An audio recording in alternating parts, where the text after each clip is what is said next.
नमस्कार. मी भाऊ तोरसेकर. तुम्ही बघत आहात प्रतिपक्ष. मित्रांनो, अजून विधानसभेची निवडणूक जाहीर झालेली नाही आपल्याकडे. काश्मीर आणि हरियाणा या दोन निवडणुका जाहीर झालेल्या आहेत. झारखंड, महाराष्ट्र डिसेंबर नोव्हेंबर मध्ये होईल अशी अपेक्षा आहे. पण त्या आधीच निवडणूक पूर्व मतचाचण्यांचे आकडे यायला सुरुवात झाली. मध्यंतरी तुम्हाला आठवत असेल, इंडिया टुडे या वृत्तसमूहाने मूड ऑफ द नेशन म्हणून एक मतचाचणी सादर केली होती.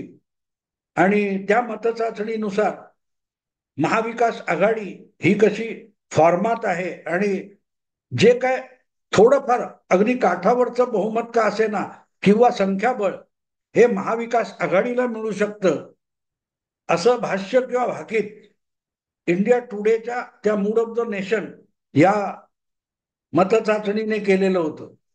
पण त्याच मतचाचणीमध्ये त्यांनी सर्वाधिक लोकप्रिय मुख्यमंत्री किंवा आज ज्याच्या कामावर महाराष्ट्राची जनता प्रचंड खुश आहे असा सुद्धा निष्कर्ष काढला होता. आता जो मुख्यमंत्री इतका लोकप्रिय आहे आणि ज्याच्या कामावर जवळजवळ 60% जनता खुश आहे, त्याला ती जनता पराभूत कशाला करेल याचं उत्तर मात्र त्या मतचाचणीतून समोर आलं नाही.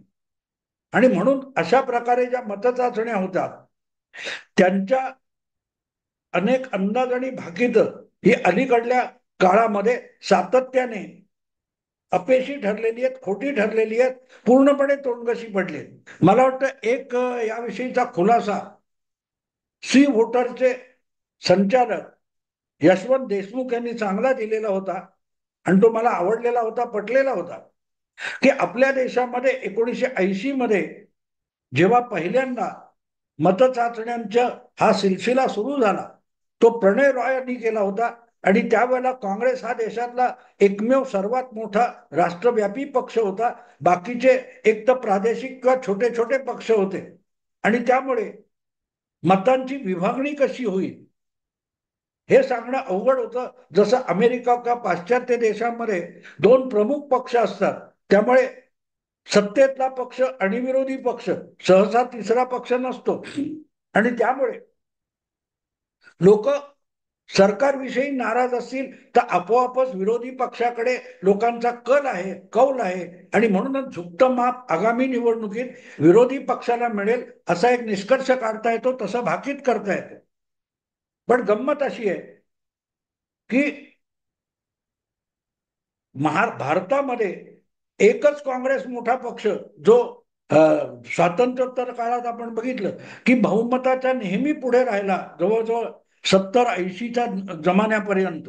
आणि बाकीचे पक्ष 40-30-35% जागा घेऊ शकायचे, कधी तर त्याच्यापेक्षाही कमी घ्यायचे आणि विखुरलेले होते. त्यामुळे प्रणय रॉयने एक नवा मतचाचणीचा आधार बनवला. काँग्रेस निवडून येईल की काँग्रेस पराभूत होईल.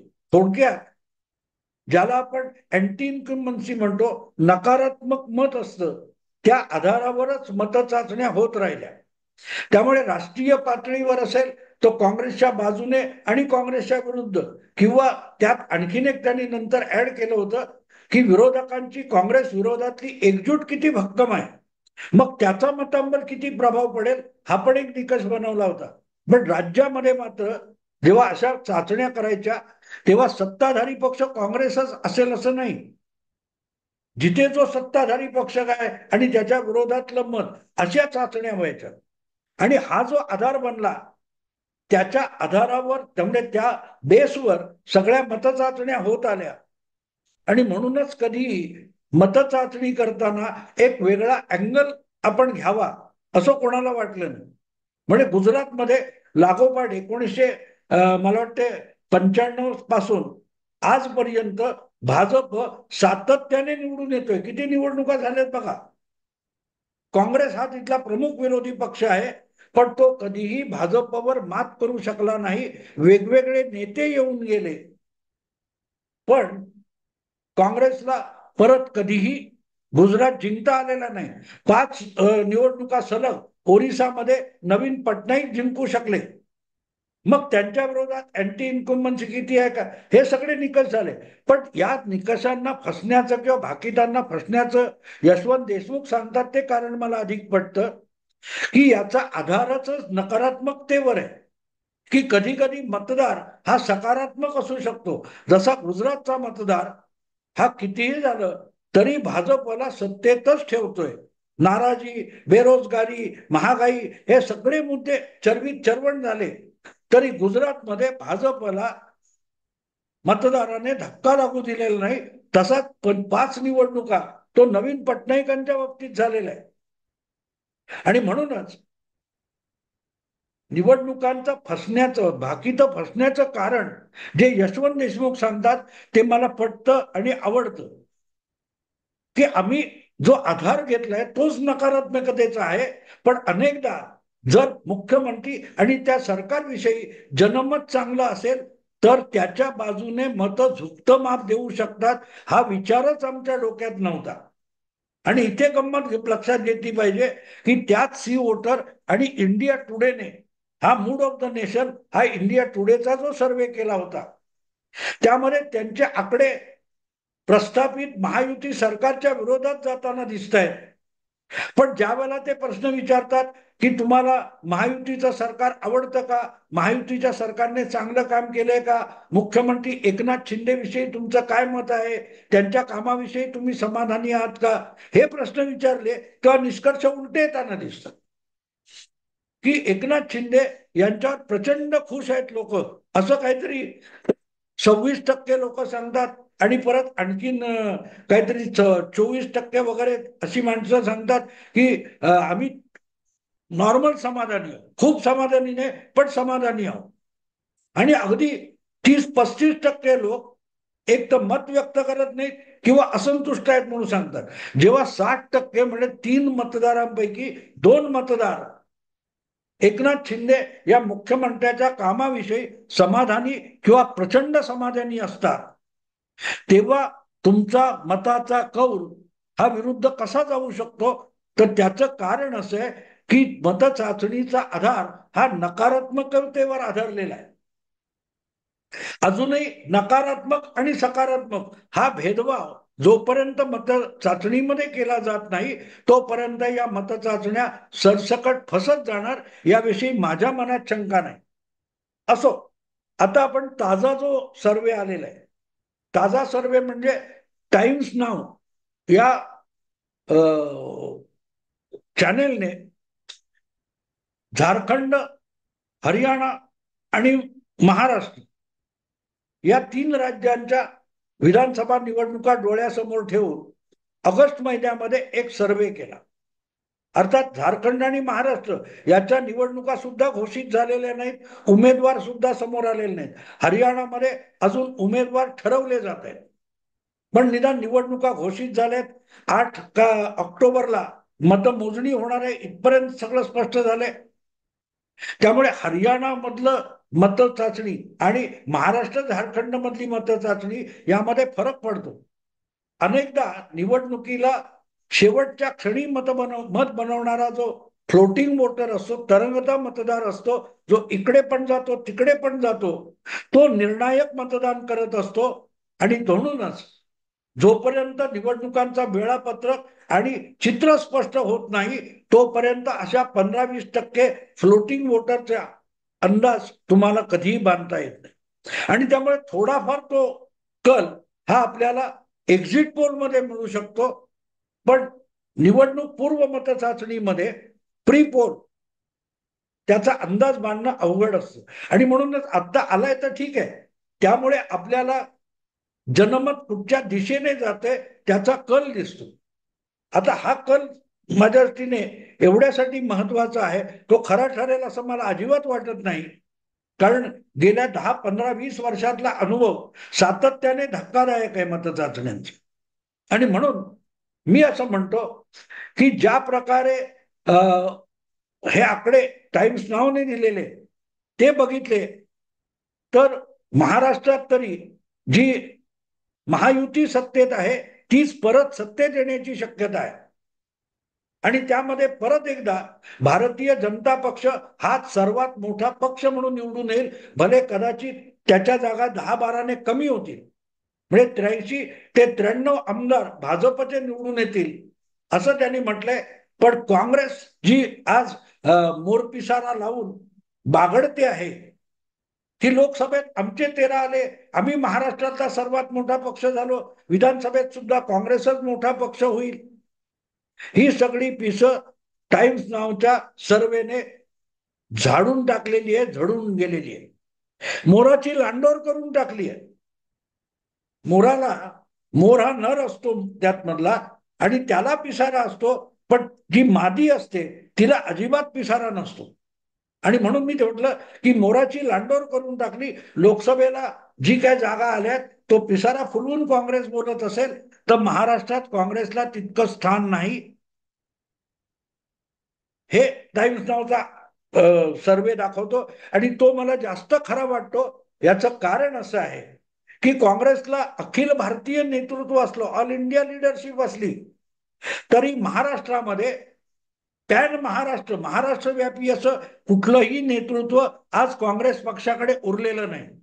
बाळासाहेब थोरात असतील, नाना पटोले असतील, पृथ्वीराज चव्हाण असतील, हे नेते म्हणून दाखवले जातात. वडेट्टीवार विधानसभेतले पक्षाचे नेते असतील, पण ज्या नेत्याला महाराष्ट्रभरचे काँग्रेस नेते, कार्यकर्ते आपला नेता मानतात, असा एकही नेता आज काँग्रेस पक्षाकडे नाही. आणि म्हणूनच लोकसभा आणि विधानसभेत तो फरक पडू शकतो की यापैकी कोणाकडे आपण मुख्यमंत्री म्हणून बघू शकत नाही.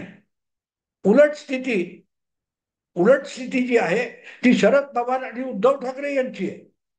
दोघांकडे तेवढं संख्याबळ आणि संघटना बळ नसलं तरी त्यांच्याकडे निदान राज्यव्यापी काहीतरी चेहरा दाखवता येतो. सुप्रियाताई आहेत, जयंत पाटील आहेत, उद्धव ठाकरे आहेत, यांच्याकडे महाराष्ट्रात काँग्रेसपेक्षा अधिक प्रतिसाद मिळू शकणारं नेतृत्व आहे. आणि महायुतीकडे बघितलं तर एकनाथ शिंदेनी गेल्या 1.5 वर्षामध्ये आपलं पॅन महाराष्ट्र नेतृत्व प्रस्थापित केलेलं आहे. याबद्दल वाद करायचं कारण नाही. मग वेगवेगळ्या योजना असतील किंवा काम करण्याची जी जिद्द आणि झुंज देण्याची मानसिकता आहे एकनाथ शिंदे यांची, म्हणजे मंत्रालयात 2.5 वर्षात फक्त 2दा जाणारा मुख्यमंत्री आणि जनतेला फक्त ऑनलाईन दिसणारा मुख्यमंत्री एका बाजूला आहे, आणि त्याच्या तुलनेमध्ये इर्शाळ गडावर दरड कोसळली असताना भर पावसामध्ये भिजत भिजत तो गड चढून जाणारा मुख्यमंत्री, हा जो फरक आहे, महापुरात लोक अडकली असतील तर तिथपर्यंत जाऊन त्यांना मदत करायला धावलेला मुख्यमंत्री, रात्री बेरात्री केव्हाही अपरात्री उठून धावणारा मुख्यमंत्री, आणि आपल्या घराच्या गेटच्या सुद्धा बाहेर न पडणारा मुख्यमंत्री, ही जेव्हा तुलना जनमानसात होते, त्याच्या समोर लाडकी बहीण वगैरे योजना माझ्या दृष्टीने अगदी नगण्य आहे. एखाद्या योजनेपेक्षाही, त्यातून मिळणाऱ्या लाभापेक्षाही अडचणीला धावत येणारा नेता हा जनतेला जवळचा वाटतो. मी एक मुद्दाम यासाठी उदाहरण देईन की 1972-73 मध्ये महाराष्ट्रामध्ये प्रचंड दुष्काळ पडला होता. अशा वेळेला एका मराठवाड्याच्या दुष्काळ गावामध्ये मुख्यमंत्री वसंतराव नाईक पोहोचले होते. आणि तिथे ते पोहोचल्यावर सरपंचाच्या घरी ते पडवीत जाऊन बसले. गाव जमा झाला, घामाघूम झालेले होते मुख्यमंत्री वसंतराव नाईक. तर कोणीतरी धावत पळत त्यांना पिण्यासाठी पाणी आणून दिलं. त्या पाण्याच्या ग्लासामध्ये मातकट धुरकट पाणी होतं. तो सरपंच चिडला, म्हणाला, हे काय पाणी आणलंस, जा कोका कोला वगैरे काहीतरी घेऊन ये. तेव्हा वसंतराव नाईकांनी सांगितलं, नाही नाही, असू दे, मला एक दुसरा ग्लास आणून द्या. आणि खिशातून रुमाल काढला, हे पाणी मी गाळून पिईन, माती असेल त्याच्यात तर ती गाळल्यानंतर मी पिऊ शकतो. उलट मीच तुमची माफी मागतो की या गावात कोका कोला उपलब्ध आहे, पण प्यायचं पाणी आम्ही उपलब्ध करून देऊ शकलो नाही, म्हणून मी शासनाच्या वतीने या गावकऱ्यांची माफी मागतो, असं वसंतराव नाईक म्हणाले. आणि त्यांना त्या गावकऱ्यांना भारावून टाकलं मुख्यमंत्र्यांनी. काम झालं की नाही माहित नाही, त्या गावात पुढे पाणी समस्या सुटली की नाही माहिती नाही, पण आपल्या नुसत्या वागण्यातून सुद्धा वसंतरावांनी, मुख्यमंत्र्यांनी त्या गावकऱ्यांची मनं जिंकली. आज आपण बघितलं एकनाथ शिंदे हे त्याच्या पुढे एक पडलेलं पाऊल आहे की अडीअडचणीच्या ठिकाणी हा माणूस धावून जातो, विना विलंब धावून जातो. आणि त्यामुळे जनमानस जे महायुतीविषयी प्रभावित आहे, तर त्याचं कारण एकनाथ शिंदे आहेत. आणि त्यांना तितकीच सगळ्या पळापळीत आणि प्रशासकीय कारभार सांभाळण्यात आणि युतीचा समतोल सांभाळण्यात मदत करणारे देवेंद्र फडणवीस, या दोघांमुळे महायुतीचा एक संयुक्त चेहरा निर्माण झालेला आहे. आणि त्याचा प्रभाव तुम्हाला त्या टाइम्स नावच्या निवडणूक पूर्व सर्व्हेमध्ये पडलेला दिसतो. त्यांनी त्याच्यात आकडे दिलेले की 83 ते 93 जागा भाजपला आणि शिंदेना 42 ते 52. याचा अर्थ मित्रांनो समजून घेतला पाहिजे. याचा एक वेगळा अँगल आहे त्या आकड्याचा, त्याच्यावर मी वेगळा व्हिडिओ करणार. पण 42 ते 52 जागा एकनाथ शिंदेना सर्वेत मिळताना दिसतात. याचा अर्थ सरळ आहे, आधी त्यांनी लोकसभेला 7 जागा जिंकल्या. शिवसेनेचा कोर वोटर एकनाथ शिंदे किती घेऊन गेले हे तुम्हाला कळतं. आणि जेव्हा तुमची आघाडी झालेली नाही, जागा वाटप झालेलं नाही, अशा वेळेला जेव्हा मतदार आपलं मत देतो, कौल देतो, तो किती खरा किती खोटा बाजूला ठेवा, पण तो कौल देतो तेव्हा तो पक्षाच्या बाजूने दिलेला असतो.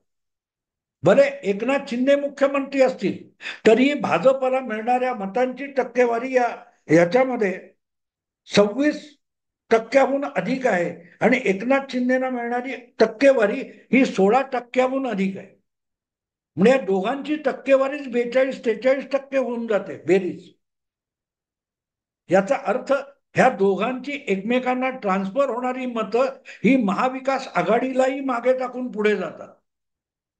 आणि म्हणूनच मला ही गोष्ट महत्वाची वाटते की जितके महाविकास आघाडीचे नेते लोकसभा निकालांवर बागडायला लागले ते गाफील आहेत असं म्हणावं लागतं. हा सर्वे जसाच्या तसा खरा येईल असं नाही, पण यामध्ये किती जागा कोणाला दाखवल्यात त्याला मी फारशी किंमत देत नाही. पण ज्या वेळेला त्यामध्ये पक्षांना मिळू शकणाऱ्या मतांच्या टक्केवारीचे आकडे दिलेत ते मात्र गंभीर असतात. आणि ते गंभीर मी एवढ्यासाठी मानतो की काँग्रेसला त्यामध्ये 16% मत, काँग्रेस आणि एकनाथ शिंदे यांच्या पक्षाला मिळणारी मतं समसमान आहेत. आणि शरद पवार आणि उद्धव ठाकरे यांना 13 आणि 14%. याचा अर्थ उद्धव ठाकरे आणि शिवसेना हे महाविकास आघाडीमध्ये दुसरा आणि तिसरा पक्ष बनतायत. काँग्रेस 1 नंबरचा पक्ष बनतोय. पण युतीमध्ये शिवसेनेला यापूर्वी जितकी मतं पडत होती त्याच्या जवळपास एकनाथ शिंदे जाऊन पोहोचतायत. लोकसभेला त्यांनी ऑलरेडी 13.5% मतं मिळवली होती, ते आता 16.5% जात असतील तर उद्धव ठाकरे यांच्याकडे शिवसेनेचा कोर वोटर उरला नाही याची एक प्रकारचा हा पुरावा म्हणून टाइम्स नावचा सर्वे बघता येतो. मित्रांनो, आता इथेच थांबतो. आवडलं लाईक करा, शेअर करा, सबस्क्राईब करा. नमस्कार.